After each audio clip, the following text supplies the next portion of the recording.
Aujourd'hui, je vais commencer par vous raconter une petite histoire, une histoire vraie. C'est l'histoire d'un couple qui s'aimait beaucoup. Là, je vais faire comme si j'avais un piton. Là, un couple qui s'aimait beaucoup, qui ont décidé de se marier.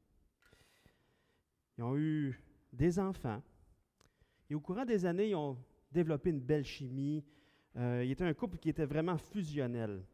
Ils faisaient tout ensemble. Et tout ce qu'ils faisaient était, chacun faisait tout pour l'autre. Donc, ils pensaient toujours à l'autre. Mais à un moment donné, lorsqu'il était rendu vers la cinquantaine, vers la fin de la cinquantaine, le mari tombe gravement malade et finit par mourir d'une maladie.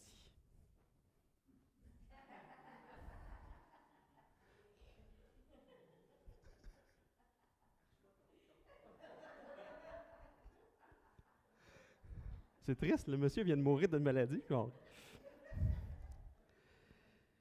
Oui, donc la madame se retrouve veuve. La veuve vit un profond chagrin, un profond chagrin.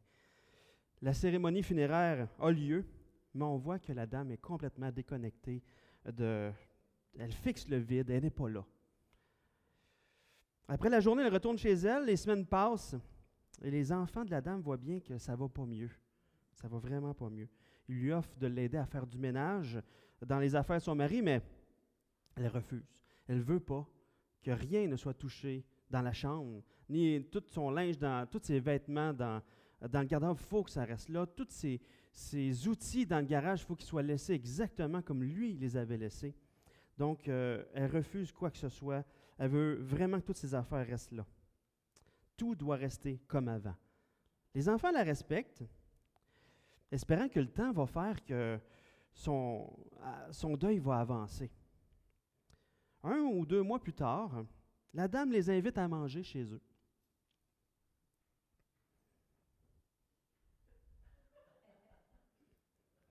Elle les invite. Elle les invite à manger chez eux. Chez elle, les enfants sont contents, mais arrivés là, ils voient que tout est resté pareil encore. Tout est resté pareil. Et que le repas qui est servi, ils trouvent ça un peu spécial, ils sont un peu mal à l'aise parce que le repas qui est servi est le repas préféré de son mari qui est mort. Donc, ils voient qu'elle n'a vraiment pas avancé dans le deuil. Elle continue à faire encore comme s'il était là. Encore quelques mois plus tard, les enfants remarquent que la dame s'habille de plus en plus en vert, qu'elle s'est acheté une voiture verte et qu'elle pense aussi à peindre sa maison en vert aussi. Le vert était la couleur préférée de son mari. La dame refuse d'accepter le décès de son mari. Elle vit comme si son mari était encore vivant, puis ça continue. Si ça continue comme ça, elle ne pourra jamais construire quelque chose de nouveau. Elle ne pourra jamais avancer, découvrir des nouveaux bonheurs. Elle va rester attachée à son mari qui est mort toute sa vie. Pourquoi je vous raconte ça ce matin? C'est qu'on va parler du deuil. Pas du deuil d'une personne physique que vous avez connue. Peut-être que le message va vous aider si vous venez de perdre quelqu'un. Peut-être qu'il va vous aider à avancer dans le deuil. Mais le deuil dont je vais parler ce matin, c'est le deuil d'une personne qui était présente en nous et qui n'est plus là. Cette personne dont je vais parler, c'est nous-mêmes lorsqu'on a rencontré Jésus. Donc, on va parler du deuil du vieil homme aujourd'hui. Cette personne-là qui était vivante avant notre rencontre avec Jésus et qui est morte. Cette ancienne nature. Ce vieil homme qui a été crucifié avec Jésus à la croix. Le vieil homme qui est mort. Et donc, quand je parle du vieil homme, je parle aussi de la vieille femme. Donc, ce n'est pas juste pour les hommes, ce message-là. Donc, pour pas que ça vienne, que tout le monde se sente inclus, finalement, on va parler de la vieille nature. Okay? Ce vieil homme-là, cette vieille nature-là qui est morte. Pourquoi je veux parler du deuil ce matin? Parce que plus je lis sur le deuil, parce que moi, je suis pasteur du Flambeau, mais en même temps, je suis célébrant funéraire chez Gérardo Ménard à Granby. Donc, je me fais appeler régulièrement pour faire des cérémonies funéraires dans ce salon-là. Comme là, j'en ai une après-midi. J'en ai une en fin d'après-midi, une cérémonie. Et plus je rencontre les gens endeuillés, plus je lis sur le sujet du deuil, plus j'accompagne les gens qui vivent le deuil, plus je me rends compte que c'est tellement important d'amener les gens à réaliser le décès. Le décès de la personne doit être réalisé. Donc, ce que je fais lorsque je rencontre la famille, je leur conseille, OK, s'il y a une incinération, est-ce que vous voulez voir le corps avant l'incinération? Même si c'est difficile, allez voir le corps avant l'incinération. C'est une étape là, pour réaliser, constater le décès, est une étape dans la réalisation du décès. Et là, je leur dis aussi, lors de l'enterrement, participez à l'enterrement. Mettez une pelletée de terre. Ou s'il n'y a pas de terre, des fois les cimetières, ils envoient la terre plus loin, ils la ramènent juste avec un tracteur. Amenons des fleurs et mettons des fleurs dans la fosse après, pour participer à l'enterrement. Et il y a même des familles qui font l'enterrement au complet. Ils remblaient complètement. Je remarque que les personnes qui avancent le mieux dans le deuil sont celles qui ont pleinement réalisé le décès. Et ceux qui réalisent le décès, c'est ceux qui finissent par mieux accepter le décès. Et les personnes, une fois que tu as réalisé et tu as accepté le décès, bien, c'est ces personnes-là qu'on va voir le plus souvent qui vont se relever le plus rapidement. Et c'est ces personnes-là qui vont se diriger vers une nouvelle vie plus rapidement. Donc, ils vont vivre des nouvelles joies. Ils vont développer une nouvelle manière de vivre sans la personne qu'ils ont perdue. Ils vont bâtir des nouveaux souvenirs.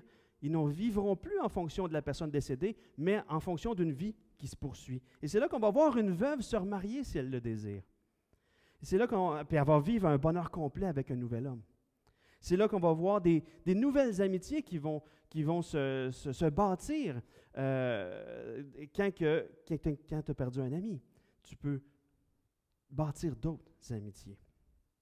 Il y a une nouvelle manière de vivre qui se bâtit. Et pourquoi je parle du deuil de notre ancienne nature? C'est que souvent, en tant qu'enfant de Dieu, on vit comme cette femme-là, qui vit comme si son mari était encore vivant. Elle vit comme si elle voulait plaire à son mari. Et souvent, en tant qu'enfant de Dieu, on n'a pas fait pleinement le deuil de notre ancienne nature et on vit en fonction d'elle qui est morte. On agit comme si elle était vivante. Et on agit selon ses vieux réflexes. Et souvent, lorsqu'on lutte avec le péché dans notre vie, on tombe constamment, et qu'on tombe constamment dans ce péché-là, c'est qu'on vit comme si notre ancienne nature était encore en vie. C'est comme si on était encore soumis à cette ancienne nature-là, mais elle est morte, elle n'est plus là. Donc ce matin, je ne vais pas parler des 5 étapes ou des 7 étapes du deuil qu'on retrouve dans la littérature sur le deuil, mais on va parler simplement de 3 étapes qu'on va voir dans Romains 6, versets 1 à 14. Donc les 3 étapes sont la réalisation du décès, l'acceptation du décès et le développement de la nouvelle vie. Donc on va voir ça au travers de Romains 6, versets 1 à 14. Donc la réalisation du décès, l'acceptation du décès, le développement de la nouvelle vie. Je parle en termes de décès parce que décès, il y a eu, effectivement. Donc, lisons le verset 1 à 14. Que dirons-nous donc? Demeurerions-nous dans le péché afin que la grâce abonde? Loin de là. Nous qui sommes morts au péché, comment vivrions-nous encore dans le péché? Ignorez-vous que nous tous qui avons été baptisés en Jésus-Christ, c'est en sa mort que nous avons été baptisés? Nous avons donc été ensevelis avec lui par le baptême en sa mort, afin que, comme Christ est ressuscité des morts par la gloire du Père, de même nous aussi nous marchions en nouveauté de vie. En effet, si nous sommes devenus une même plante avec lui par la conformité à sa mort, nous le serons aussi par la conformité à sa résurrection. Sachant que notre vieil homme a été crucifié avec lui, afin que le corps du péché fût détruit, pour que nous ne soyons plus esclaves du péché. Car celui qui est mort est libre du péché. Or, si nous sommes morts avec Christ, nous croyons que nous vivrons aussi avec lui. Sachant que Christ, ressuscité des morts, ne meurt plus, la mort n'a plus de pouvoir sur lui. Car il est mort, et c'est pour le péché qu'il est mort une fois pour toutes. Il est revenu à la vie, et c'est pour Dieu qu'il vit. Ainsi, vous-même, regardez-vous comme mort au péché et comme vivant pour Dieu en Jésus-Christ. Que le péché ne règne donc point dans vos corps mortels et n'obéissez pas à ses convoitises. Ne livrez pas vos membres au péché comme des instruments d'iniquité, mais donnez-vous vous-même à Dieu comme étant vivants, de mort que vous étiez, et offrez à Dieu vos membres comme des instruments de justice. Car le péché n'aurait point de pouvoir sur vous, puisque vous êtes non sous la loi, mais sous la grâce. Hein? Il y a mort, vivant, mort, vivant. On est des morts vivants. Non, on était des morts vivants. Maintenant, on est des vivants vivants qui allons mourir et juste être vivants, vivants, vivants, puis mourir. Okay. Donc, avant de rencontrer Jésus, on était des personnes qui vivaient selon les désirs de notre chair. On ne pouvait pas faire autrement. On était des pécheurs par nature. C'était notre nature d'être des pécheurs. Des personnes qui vivaient dans le péché. Et notre être intérieur désirait vivre dans le péché. C'est notre être intérieur. Même si on a cette conscience du bien et du mal, et qu'il y a une loi morale dans notre conscience, dans notre cœur, qui parle à notre conscience, on n'était pas capable de lui obéir complètement. Et même si on avait la présence de la Bible avec nous, on essayait un peu, si on avait un cœur religieux, d'essayer de vivre selon cette religion-là, il y avait toujours cette nature pécheresse-là qui combattait contre la volonté de Dieu, puis finalement, on n'était pas capable, on était encore autant mal pris que sans religion. Donc, on n'était pas capable de faire le bien complètement, et on vivait selon les désirs de notre chair, cherchant à les assouvir. Et on les assouvait, on les assouvissait, parce qu'on n'avait ni la puissance, ni le désir profond, interne, d'y résister. Parce que notre être intérieur était dépravé, puis on était une ruine spirituelle, finalement. C'est ce qu'on était. Et c'est ce qu'on voit dans Éphésiens 2, verset 3. Nous tous aussi, nous étions de leur nombre, et nous vivions autrefois selon les convoitises de notre chair, accomplissant les volontés de la chair et de nos pensées, et nous étions par nature des enfants de colère comme les autres. C'est la description de ce qu'on était avant de rencontrer Jésus. C'était ça. Donc, c'est quand même un passage qui est difficile à entendre. Hein? Mais c'est ça la réalité. Avant de rencontrer Jésus, on était des enfants, par nature, des enfants de colère destinés à la colère de Dieu. Oui, on était destinés à la colère de Dieu. C'est quelque chose, hein? Peut-être que tu es ici aujourd'hui, peut-être que tu nous regardes via la web diffusion, peut-être que tu nous écoutes ce matin, puis tu n'es peut-être pas un enfant de Dieu, ou que tu n'es pas sûr d'être un enfant de Dieu. La Bible dit que si tu n'es pas un enfant de Dieu, tu es destiné à la colère de Dieu. C'est quelque chose, hein? Tu es encore sous cette colère-là. C'est la colère de Dieu qui t'attend. C'est grave, c'est difficile à entendre. Puis c'est pas le fun à dire non plus. Mais c'est quand même ça que la parole de Dieu dit. Mais si tu es là ce matin, sache que nous autres aussi, on était là. C'est ce que la Bible dit. On était là aussi. Donc si nous, on n'est plus sous la colère de Dieu, il y a un espoir pour toi aussi. Dans Éphésiens 2, versets 4 et 5, il est écrit « Mais Dieu, qui est riche en miséricorde, à cause du grand amour dont il nous a aimés, nous qui étions morts par nos offenses, nous a rendus à la vie avec Christ. C'est par grâce que vous êtes sauvés. » Donc, il y a une solution. Dieu, dans son amour, et le fait qu'il a compassion de notre misère, il a décidé de nous sortir de notre mort spirituelle. Il a fait le premier pas. Dans notre état de pécheur, il a voulu nous délivrer de ce vieil homme, de cette vieille femme qui désire vivre dans le péché sans Dieu. Et ce qu'il a fait, le plus grand acte de sauvetage de toute l'histoire de l'humanité, il a envoyé son Fils Jésus-Christ vivre une vie parfaite, complètement sans péché, une vie sainte selon tous les standards de sainteté de Dieu le Père. Mais même si Jésus a vécu une vie sainte, s'il en était resté là, on serait encore sous la colère de Dieu. Parce que lui, il serait reparti avec sa vie sainte. Mais ce n'est pas ça qu'il a fait. C'est pas juste ça qu'il a fait. Non seulement Jésus a vécu la vie parfaite qu'on n'était pas capable de vivre, mais en plus, cette vie parfaite-là, il l'a offerte sur la croix en substitut de notre vie imparfaite. Hey! Donc, sur la croix, Dieu le Père a déversé toute sa colère qu'il avait contre le péché sur Jésus. Jésus, sur la croix, a subi toute la colère de Dieu que nous, on aurait dû subir, parce qu'on était des enfants destinés à la colère de Dieu. On était condamnés et Jésus a subi la condamnation à notre place. Et Dieu offre à toute l'humanité ce pardon. Et tout ce qu'on a à faire, c'est de le prendre par la foi. C'est de reconnaître que sans ce que Jésus a fait sur la croix pour moi, je serais perdu. Je ne peux pas du tout me sauver par moi-même. Je ne peux pas du tout me sortir de cet état de perdition par moi-même. Donc, c'est d'abandonner tout espoir de se sauver nous-mêmes, toute confiance en moi-même. Je vais être bon, je vais y aller, je vais être capable. Mais non, c'est d'abandonner tout ça et de se tourner vers Jésus, de mettre toute notre confiance en ce que Jésus a fait, qui, lui, nous justifie. Et lorsqu'on a placé notre foi en ce que Jésus a fait sur la croix, bien Dieu m'identifie à la mort de Jésus sur la croix. Il prend mon ancienne nature et la met à mort sur la croix avec Jésus. Il m'identifie aussi à l'ensevelissement de Jésus. Il m'identifie aussi à sa résurrection. Il me fait ressusciter avec Jésus. Il me donne un nouveau moi, une nouvelle nature qui est identifiée à la sainteté de Jésus et non plus au péché.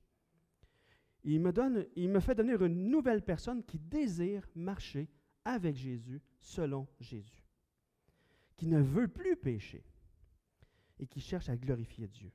Donc Dieu fait mourir notre vieil homme, notre ancienne nature, et nous revêt du nouvel homme.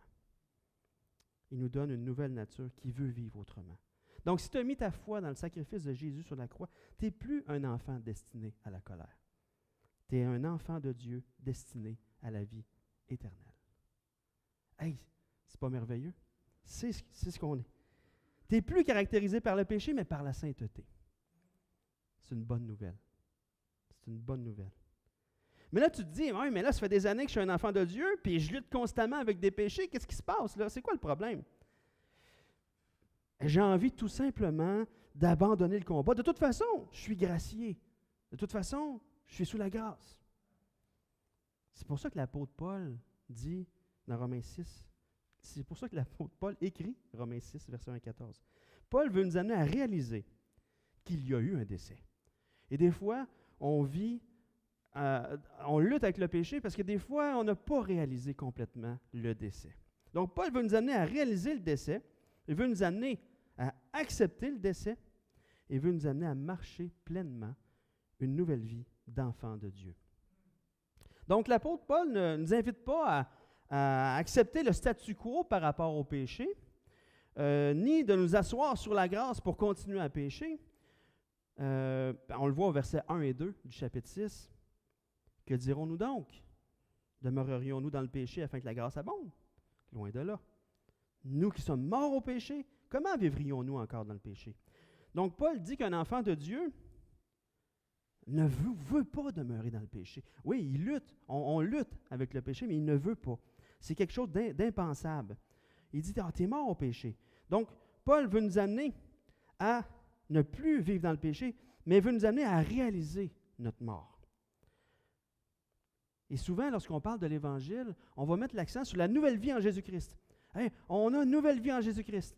Puis c'est correct, c'est bien, c'est vrai, c'est la vérité. Mais on oublie, on est mort.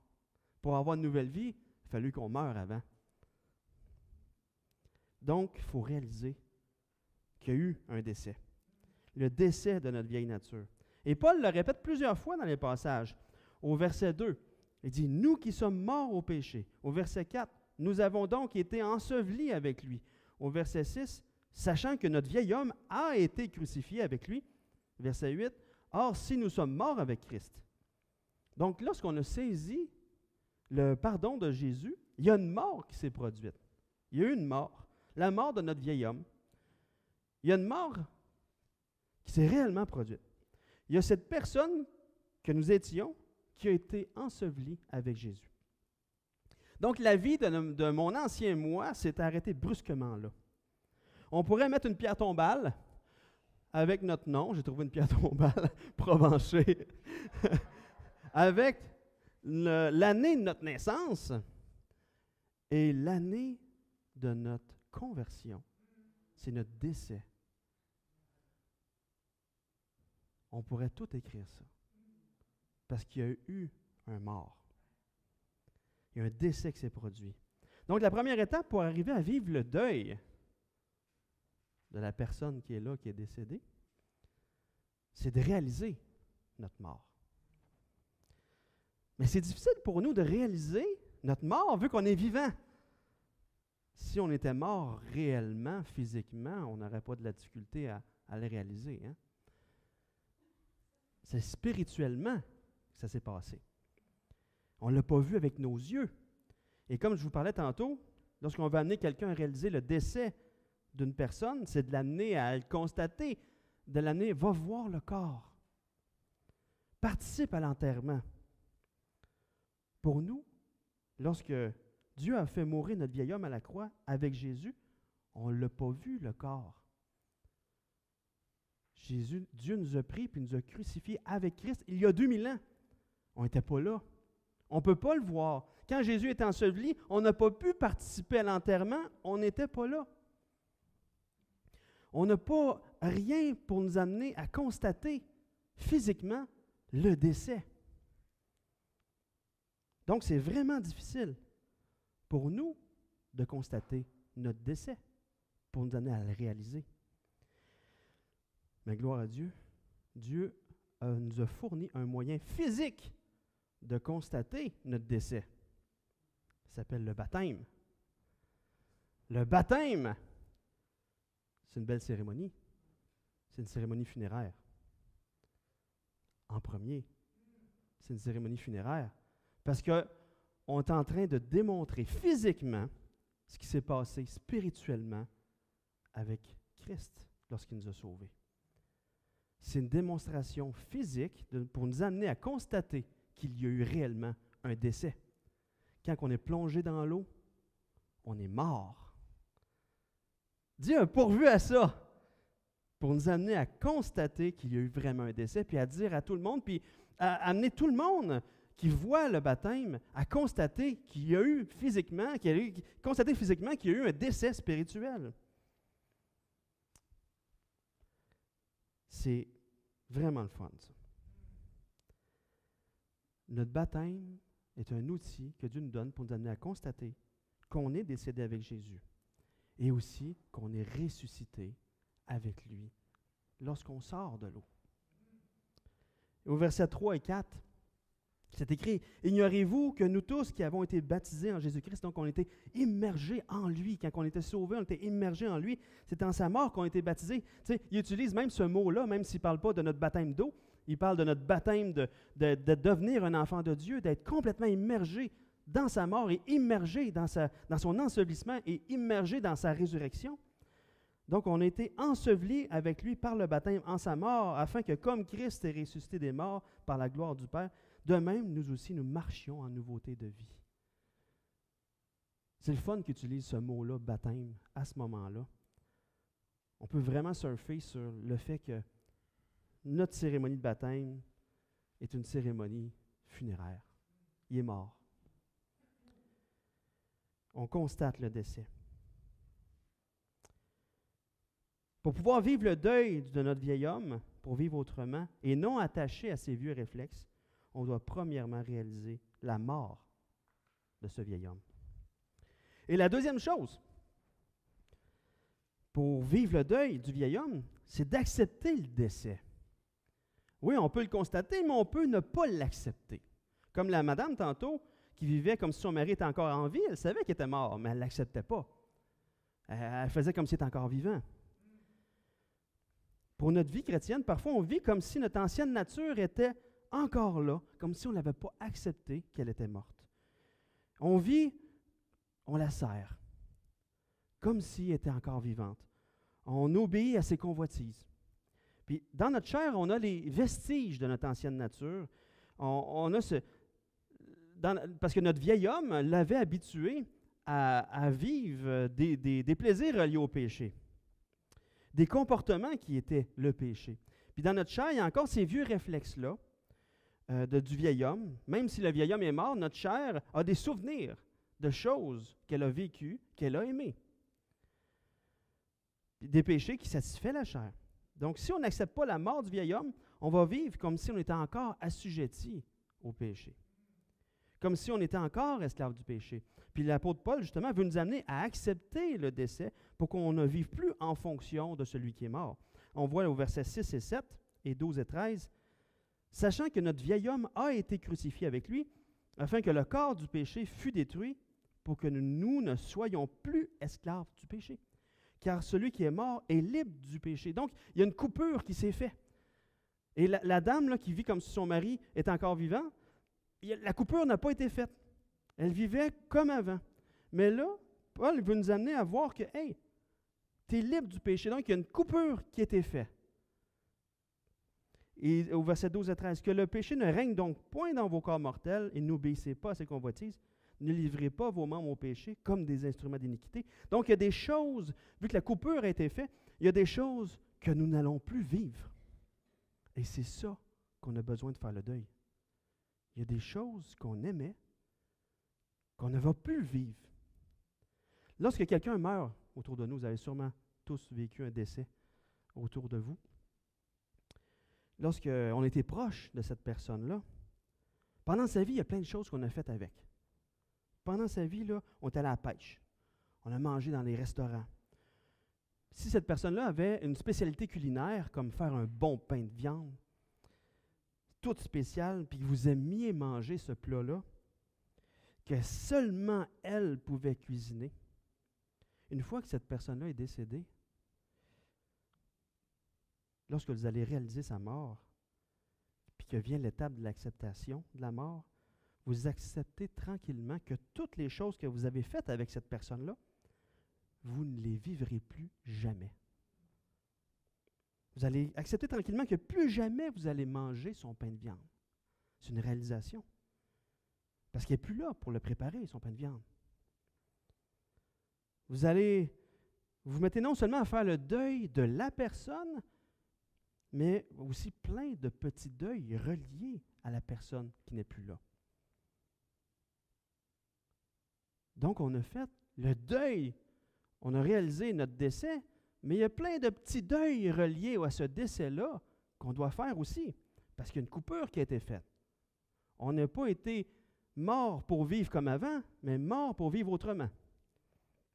Donc, de la même manière, lorsqu'on constate la mort de notre ancienne nature, qui n'est pas triste en passant, parce que notre ancienne nature était comme un mari despote qui voulait notre mort finalement, tu sais, qui était corrompu. Notre ancienne nature, c'était ça. Donc, cette personne-là, elle est morte. Et lorsqu'on l'accepte, et même si notre chair réclame encore des choses du péché que notre ancienne nature aimait, ben on doit apprendre à faire le deuil de ces choses-là. On doit faire le deuil de ces choses-là parce qu'on n'est plus esclave de ce mari despote-là. Donc, le péché ne doit plus régner. De toute façon, il est mort. Donc, on ne doit pas obéir à ses convoitises. Donc, il y a plein de petits deuils de choses que notre vieil homme aimait, que notre chair aime encore, mais que notre vieille nature déteste. Notre nouvelle nature, déteste. Juste un exemple. Lorsque je jouais dans un band de musique folklorique au cégep, je jouais du violon. Lorsque j'étais en spectacle, j'avais un personnage. Mon personnage, l'image que je voulais projeter de mon personnage, c'était ce bonhomme-là qui fumait la pipe. C'était mon personnage. Donc, en spectacle, à l'époque, on avait le droit de fumer dans les salles de spectacle et tout ça. Donc, je fumais de la pipe en spectacle. Petit à petit, je me suis mis à aimer le feeling du tabac. Donc, j'ai commencé à fumer en dehors des spectacles pour ensuite me mettre à fumer la cigarette. J'ai fumé la cigarette pendant 2 ans. Vous avez dit, c'est pas beaucoup. En plus, je fumais rien qu'un paquet par semaine. Mais ma chair aimait le buzz de la cigarette. Je l'allumais, puis tout de suite, il y avait le petit buzz, le feeling de « Ah, je me sens bien. Tu sais. Ma chair aimait ça. J'aimais ça. Lorsque j'ai décidé d'arrêter de fumer, il a fallu que je réalise que plus jamais j'allais vivre le buzz. Il fallait que je fasse le deuil de ce plaisir-là. Vous saisissez? Ma chair l'aimait, ce feeling-là. Elle l'aime encore. Elle se souvient de ça. Et là, j'ai fait le deuil, mais lorsqu'il arrive un moment où je vis un grand stress, une grande pression, je dis à ma femme, et que j'irai m'acheter un paquet de cigarettes. Mais je ne le fais pas, parce que je ne suis pas esclave. Je ne suis plus esclave de ça. J'ai fait le deuil de ça. C'est mort. Il y a eu une coupure qui s'est faite. J'ai accepté que plus jamais j'allais manger ce pain de viande-là. C'est seulement la cigarette qui amenait ça. C'est relié à ma chair. De la même manière, il y a plein de choses avec lesquelles chacun de nous, on peut, moi inclus, on peut lutter encore. La gourmandise, la dépendance affective, le flirt, le désir de vengeance, de contrôler, de quereller, le mépris, le favoritisme, le chiolage, l'ingratitude. C'est des choses avec lesquelles on peut lutter encore aujourd'hui, mais qui sont reliées à notre ancienne nature. Des choses que, lorsqu'on les vit, c'est comme une soupape de pression qui nous fait du bien. Ah, moment de chiolage. Ah, ça m'a fait du bien. Puis en acceptant le décès, on se met à remarquer que ces mauvais comportements-là sont liés à notre ancienne nature, pas à notre nouvelle. Et on doit apprendre à faire le deuil de ces choses-là, de ces comportements-là qu'on aime, qui nous font du bien physiquement, mais qui est péché finalement. Donc on est mort à ça. Et lorsque vient la tentation, on peut dire non, parce que je ne suis plus esclave. J'ai fait le deuil. Si j'ai fait le deuil, bien sûr, je ne suis plus esclave. Donc tout au long de notre vie, le Seigneur veut nous amener à faire le deuil de péché de notre chair, que notre chair aime, ou de vieux comportements, de vieux réflexes liés à notre ancienne nature. Et c'est ce que la Bible appelle la sanctification. Nous amener à grandir dans la sainteté. Mais le Seigneur ne veut pas nous amener juste à constater le décès, à le réaliser, puis à l'accepter. Il veut nous amener encore plus loin. Il veut nous amener à développer une nouvelle vie avec lui. C'est pas juste d'abandonner des choses, puis on est là. OK, ouais, mais là, c'est de vivre une nouvelle vie avec lui. Au verset 4 et 5, on voit, comme Christ est ressuscité des morts par la gloire du Père, de même, nous aussi, nous marchions en nouveauté de vie. En effet, si nous sommes devenus une même plante avec lui, par la conformité à sa mort, nous le serons aussi par la conformité à sa résurrection. Verset 8. Nous croyons que nous vivrons aussi avec lui. Verset 11. Et comme vivants pour Dieu en Jésus-Christ. Verset 13. Mais donnez-vous vous-même à Dieu comme étant vivants de mort que vous étiez. Offrez à Dieu vos membres comme des instruments de justice. Donc, une nouvelle manière de vivre qui se développe avec Jésus, avec lui.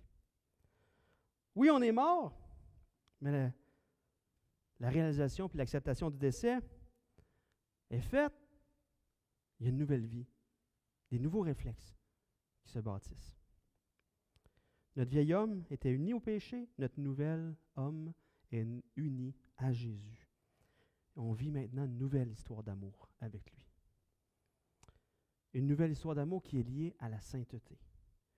Donc, non seulement on n'utilise plus notre corps comme des instruments de péché, mais on offre à Dieu nos corps comme un instrument de justice. Une nouvelle histoire, une nouvelle manière de vivre, des nouvelles aspirations qui viennent de Jésus en nous. On est lié à lui. On développe des nouveaux réflexes. Et on a le désir de rechercher cette sainteté, puis de puiser nos forces en lui pour vivre autrement. Et on désire maintenant apprendre à le connaître. Lorsqu'il y a une tentation qui arrive, c'est « Non, Seigneur, aide-moi, je veux t'apprendre à te connaître. » Puis à mesure qu'on apprend à le connaître, à mesure qu'on vit une situation de cœur différente, une relation d'amour merveilleuse avec lui, qu'on découvre son amour extravagant, encore plus, on ne veut plus retourner dans le bourbier, finalement. On ne veut plus y retourner. Donc, on veut apprendre à connaître Christ de plus en plus.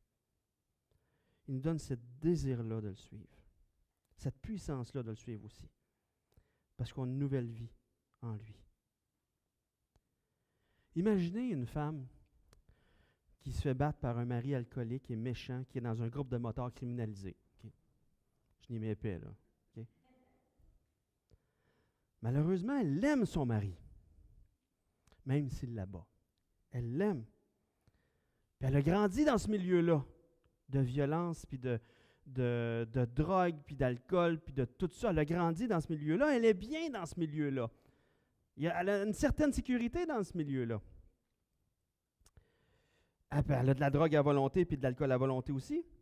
Mais si ça continue comme ça, s'il ne se passe pas quelque chose, soit qu'elle va se faire tuer par son mari dans un excès de violence ou de colère, ou bien mourir d'une overdose. C'est ce style de vie-là qu'elle aime qui va finir par la tuer. Un jour, elle roule sur une route isolée avec son mari en moto. Elle est assise derrière, lui, il conduit la moto. Et là, il y a une voiture qui les dépasse. Ils ralentissent, ils sortent des fusils, puis ils tirent son mari. Un règlement de compte. Son mari meurt, elle est encore sur la moto. La moto s'en va dans le fossé. Gros accident, elle est maganée. Un jeune homme riche passe par là. Il s'arrête, il appelle l'ambulance, il amène la femme à l'hôpital. Le jeune homme va la voir tous les jours à l'hôpital.